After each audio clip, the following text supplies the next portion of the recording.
Hi everyone, my name is Rose and you are watching Living Simply the Organic You. Today I wanted to talk about something very important to me. It's a transition. It's more of a realization of who I really am, and that is my name. I was born Ashley Rose, but I now go by Rose. The realization of wanting to go by this name began at a very early age for me. My mother's name was Mary Rose, and she started going by Rose in college. I was also named after my great-grandmother, which is somewhat of a namesake in our family. I remember as a child being in school, and I met a Rose, and my first thought was, oh, that's my name too. But obviously it wasn't. I realize as an adult now that it's not so much that I wanted a new name, it's that my soul identifies with the name Rose. So I'm wanting to be called this because I'm identifying with it on a very deep level. Growing up, my mother was somewhat of a celebrity in my eyes. She was a teacher and we couldn't go anywhere without being recognized. And people also knew that she had twin girls, Erin and Ashley. I felt like this was somewhat of a roadblock for me transitioning to using Rose because I felt like I should have been identifying with the name that was already given to me.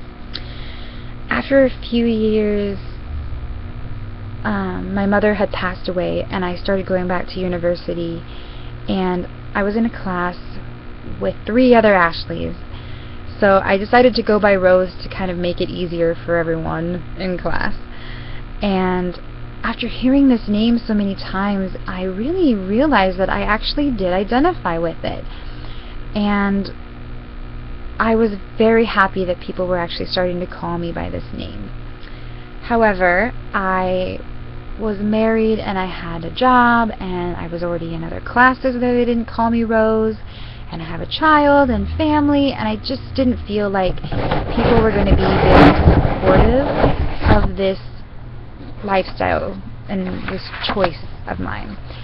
So I didn't actually go by Rose fully. After my separation and ultimate divorce, I began to really assert my true self in all aspects of my life. And I figured those around me would either support me, and that would be fantastic and I would really be grateful, or if they wouldn't, that I would really keep them at arm's length. And not so much that I would expel them from my life, but that I wanted people around me who are going to be supportive of my new found power. So I found that most people were very supportive, or at least receptive of this choice. I remember that one of my bosses even made me my first name tag, and he's now one of my very best friends. Most people said to me, it's going to be hard at the beginning, but I'm going to try to remember. Some people flat out refused, and others just haven't even had the opportunity to call me Rose at all. Family and friends, my mother's friends that I don't see very often, just haven't even gotten the opportunity to know that I made this transition or even see if they're going to be supportive. So I've tried to be really patient with people who are struggling with this. I think if things would have been different if my mother's name hadn't have been Rose, then there wouldn't be any kind of issue. But since this name and this person was so important to so many people, I think that they struggle with the emotional attachment that the name has. So I recognize that it's going to be challenging for people to make that transition with me. So patience has been really important for me. Another reason I really enjoy going by this name is that I get to honor my mother every day.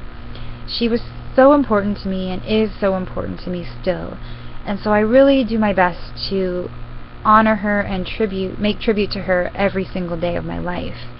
And I feel like she's around me. Her spirit is very supportive of this decision, and I feel like I exude all the positive things that I inherited from her every time I hear the name. And I know that this may be silly for some people for me to talk about my name, and make it a big deal, but it was so empowering for me to actually make that change that I really want to express to people how it is empowering to do something that you've been denying yourself for so long.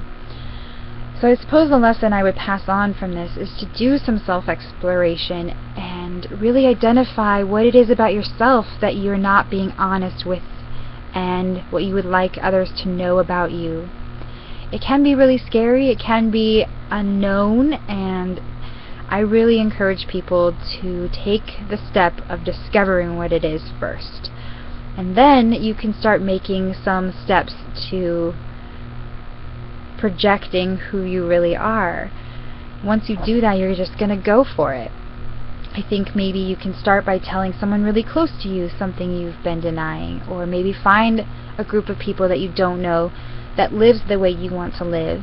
And then once you've been in an encouraging community, you can bring that back to your group of people and really feel confident in asserting who you are and showing them that this is the choice I'm making and I feel confident about it. Because when you feel confident about your decisions, people tend to go along with them.